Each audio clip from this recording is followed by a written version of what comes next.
All right. Most people watching this are probably quite familiar with the term fact checkers, but just in case you're not, it's a term that implies arbitration of the truth, oftentimes with regards to politics, at least in the United States, and it's a concept that is extremely rife with controversy. On one side, you have a common belief that misinformation is an existential threat to democracy and that those who spread it or otherwise say things that are incorrect as per the agreed upon narrative at the time should be completely removed from social media and public discourse. On the other, you have advocates of free speech who believe that suppression of that right is a far worse offense than any misinformation could ever possibly be, while rigidly asserting that whether or not something is true or goes against public perception or even offends the sensibilities of their fellow citizens is entirely irrelevant because the right of the speaker to say it transcends any potential right for the government, businesses, or social media platforms to stop them. For the past few years, it almost felt like background noise, at least in my view. It was certainly happening, fact-checking all over the place, but there wasn't really anything we could do to change it. Private social media companies are going to do whatever it is they want to do, and maybe long-term impacts like governmental regulation over a multi-year period resulting from certain elected officials might have some sort of impact, but boots on the ground, normal, everyday people had very little effect on the overall concept of fact-checkers. Without getting too far into the weeds, fact-checking was particularly prevalent during the rise of COVID-19 and is also extremely common when it comes to political discourse. A couple of high-profile examples would be when fact-checkers adamantly labeled or shut down, rather, discussion of the Wuhan lab leak theory for COVID-19, the origins of it, or the Hunter Biden laptop story, which took hold at the climax of the 2020 presidential race. You might actually see down below this video right now some kind of stupid little blue banner with a link to like Wikipedia or something because I said COVID and Hunter Biden laptop and YouTube is making sure you know the truth with some boilerplate, here are the facts kind of statement about whatever issue it perceives me to be talking about. I had that happen recently with a story about leaked files on a hacking forum because I mentioned Area 51 with this dumbass definition of what Area 51 really is down below, even though it had basically nothing to do with the actual video, and there was nothing even remotely untrue that I said in its entirety. But regardless, fact checkers over the past 8 or so years, it feels like, became a pretty ubiquitous concept online. That is, they were until now. It's a bit of an unexpected news break in my view, but recently Facebook, now called Meta, is apparently distancing themselves from the idea of fact checkers immediately before the incoming Trump administration takes power, which has led to a very interesting divide in public opinion about whether or not that's a good thing. As I said earlier, one side says yes, the other says no, but I want to take a deeper look at the announcement, what it means, and who it impacts, because in my view, it's a very clear turning of the tide, if you will, and I wouldn't be surprised if we look back on this 5 or 10 years from now as an inflection point in the world of online discourse. My premise is very simple. Fact-checking, in its basic rudimentary form, is absolutely good and extremely necessary. However, fact-checking as we see it on social media here and now, today, is a complete joke, governed and manipulated by people who are deliberately bastardizing the concept as a result of their own intrinsic bias. And if we can't strip the system down to a much more neutral baseline, it really just shouldn't exist. Here's the announcement from Zuckerberg. He did a 5-minute video talking about what type of changes will be made, and it's also widely reported in the news cycle, but the gist of it is that they're dialing back their content moderation algorithms, reintroducing more civic content to the algorithm. That's probably going to suck, I can already feel it. Eliminating their use of fact checkers in favor of a community-sourced alternative, similar to what Twitter is doing under Elon Musk, and a few more things that I honestly don't really care about because I don't use Facebook. The important thing here, obviously, is the removal of fact checkers, which hopefully signals a wider shift in the social media space, but let me explain precisely why I think that way, because again, the basic premise of fact checking is completely necessary in a modern digital world. I'll start with this. Facebook uses a well-documented approach to fact-checking, which relies on an organization called IFCN, which is the International Fact-Checking Network. That system, however, was only implemented in 2020.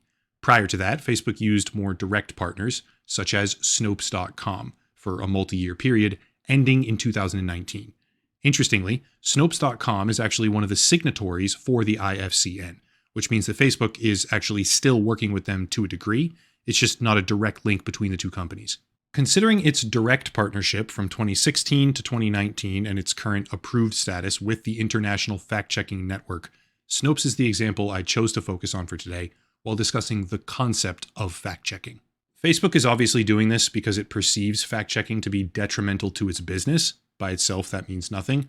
but one of the reasons directly cited by Mark Zuckerberg is political bias and loss of trust. Well, in order for Snopes to be approved by the IFCN, it has to go through an evaluation process, which has happened 4 separate times in the past 8 or so years. Twice during the time it was directly partnered with Facebook. Bear with me here. One of the criteria in that process reads, quote, "Non-partisanship policy evidence required. Please share evidence of your policy preventing staff from direct involvement in political parties and advocacy organizations," end quote. And this is very obviously on its face a good rule to have, because when fact-checking on social media is so inextricably linked to politics every single day, you really can't have people arbitrating the truth that are donating to or directly affiliated with one side of the political spectrum. It's called bias, and even if that writer or the employer thinks that they're capable of being unbiased, they're not. Here's the problem. If you look at the actual assessment that was done here in 2018, which was during their partnership with Facebook, you can see the responses that were given by the person applying, or rather organization applying, and the response that Snopes gave reads, quote, "See the statements at the head of the staff page and the revenue page," end quote. That's it.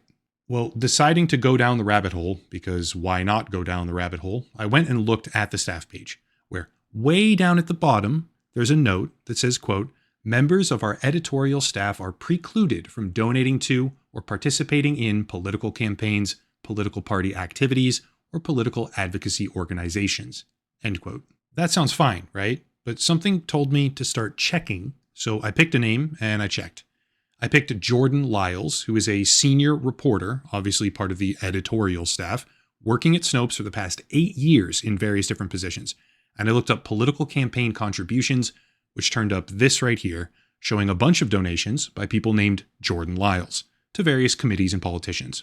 That's no big deal, but small problem. 5 of those donations in 2018 come from someone named Jordan Lyles, who was employed at the time by a company called BarDav. And this is where I went way far down the rabbit hole, because BarDav was apparently a joint company created by Barbara and David Mickelson, founders of Snopes, where each of them owned a 50% share. It's the parent organization of Snopes.com. And connecting the dots now, Jordan Lyles, while working for Snopes at the level of video producer, was donating actively to Act Blue, which is a Democratic super PAC. And that was the first name I chose. From here, it got even worse. It kind of spiraled out of control because BarDav, the company, was subjected to a battle for ownership rights around 2016 because the wife, Barbara Mickelson, sold her shares to a company called Proper Media. I'm not going to get too bogged down right now, but that sale and the situations afterward eventually led to a lawsuit which contained allegations by Barbara Mickelson that her husband, Snopes founder David Mickelson, had been embezzling money, defrauding the company, and spending the money on prostitutes. But wait, there's more, because not only did David Mickelson divorce her, he also married another Snopes employee, a staffer named Alyssa Young, who, according to a Daily Mail investigation, maintained a website advertising her services as an escort while she was working at Snopes. These are the people fact-checking you. I'm still not done, because later down the line, in 2021, I shit you not, it comes out that David Mickelson, who still had his ownership stake in Snopes, served as an officer and apparently also worked for them in an editorial capacity, was suspended because he wrote dozens of plagiarized articles between 2015 and 2019 under an alias, and these are the people that are fact-checking you. Still not even remotely done, because if that was the domino chain I found after randomly picking a single name off of their staff list, what was I going to find next? Let's find out. The next name I picked, trying to spread out across various different positions, was the Chief Revenue Officer, Justin Wohl. One person shows up in the political donation archives who simultaneously gave money to Act Blue as well as the Biden campaign, but the employer of this person is Salon. I thought to myself, well, that can't be him. But that little voice came back in my head because this person working at Salon, was also a Chief Revenue Officer. What are the chances of that happening? So I checked the LinkedIn page, and wait a second, Justin Wohl, according to his employment history on his own social media, simultaneously worked as the Chief Revenue Officer at Snopes and Salon in 2020, which is when the donations were made. 2 for 2, and this time at least he chose a company other than BarDav to put on the public record for his political campaign contributions, which I mean, that's a choice. You're employed by these two different companies and you chose to put salon. But anyway, we have 2 employees at Snopes, right? Mid and high levels, actively donating to a political campaign during an election cycle while the website that they are employed by and help to operate is fact checking at what seems to be like a very disproportionate ratio in my view. After that, I bounced between names for kind of a while, either finding nothing or being unable to directly prove that the person from the same state with the same name who said unemployed on their donations was actually the same employee working for Snopes, though it's very possible that some of them were. But then I found Anna. I have no idea how to pronounce the last name, but this is Anna, who is a straight up reporter for Snopes, as in the people writing the fact checks. Well, Anna comes up with a lot of small donations to Act Blue in 2020 with an employer listed as Annual Reviews, which it turns out is in fact the company that she worked for in 2020, according to her LinkedIn profile, which made 3 separate instances where Snopes employees, including those on the editorial team, were either actively donating to a Democratic super PAC during their employment or donated directly prior to their employment in that position. Remember, as per the IFCN criteria, Snopes was asked for evidence of their policy preventing direct involvement in political parties. It doesn't specify who or how or when, it just says involvement. And sure, you could technically make an argument that donations directly prior to your involvement at a fact-checking website for one political party don't compromise you or violate the policy, or that donations that were made when you were a video producer or a C-suite executive at the company don't matter because you weren't technically on the editorial team per se. But after going down the rabbit hole on their founder, who was simultaneously serving on the editorial staff, plagiarizing articles for 5 years, and allegedly stealing money to buy hookers and marry an escort who was also employed by the company? I don't know. I think I'm fresh out of charitability here as to this company's credibility and their supposed effort to be the unbiased jury of truth. As I went about making this video, specifically the part about the founder, I read a really good quote from a writer at Forbes named Kalev Litaru, I think is how you say it. Here it is. Quote, "While technology pundits decry the black boxes of the algorithms that increasingly power companies like Facebook, they've forgotten that even the human-powered sites offer us little visibility into how they function. At the end of the day, it is clear that before we rush to place fact-checking organizations like Snopes in charge of arbitrating what is truth on Facebook, we need to have a lot more understanding of how they function internally and much greater transparency into their work." End quote. I like that a lot, because after Facebook has now disbanded its fact-checking initiatives, a lot of people are crying and crying about how misinformation is going to be a huge problem. Spoiler, it already is a huge problem, and companies like Snopes do not help with that. Mark Zuckerberg made very particular statements about bias and loss of credibility, which we need to understand comes after a multi-year partnership directly with Snopes, and then after a partnership with the IFCN, which verified Snopes as a trusted signatory on 4 separate occasions, despite the abundantly obvious political contributions that people all over their company have made and continue to make. I find it completely impossible to sit here and do anything other than flat out agree with Zuckerberg. Bias is a problem. Snopes, in my opinion, is very clearly biased. And I don't really expect to find anything different if I switch over to another fact-checking organization, because the people that position themselves to do this for the past decade or two have repeatedly proven who they are. My final take on the situation is that fact-checking as an underlying premise is completely necessary and extremely valuable. Having the ability to look at something objectively and discern truth is a skill set that everyone should have.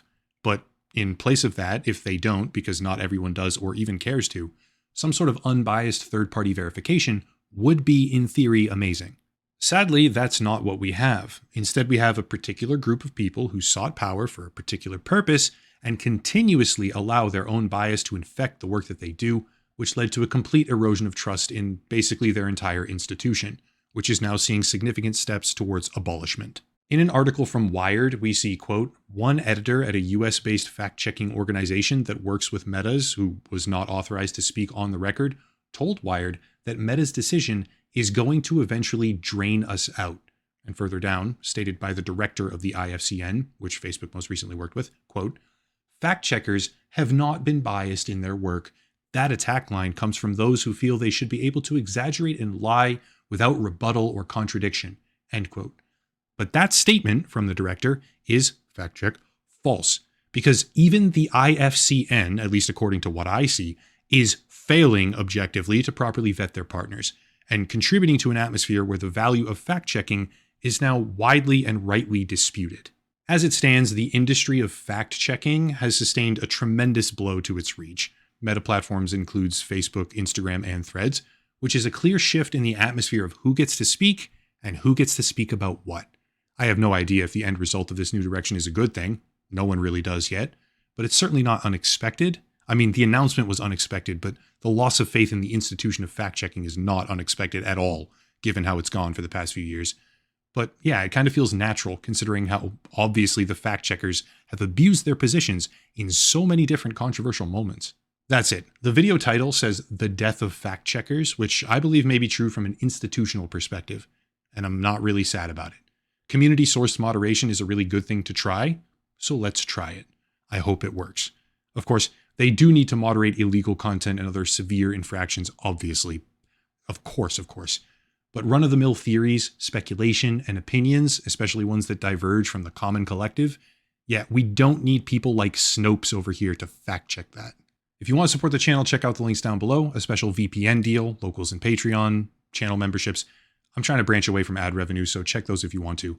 And more, but I'll cut it there and stop rambling. As always, thank you all for watching. Question everything, and have a nice night.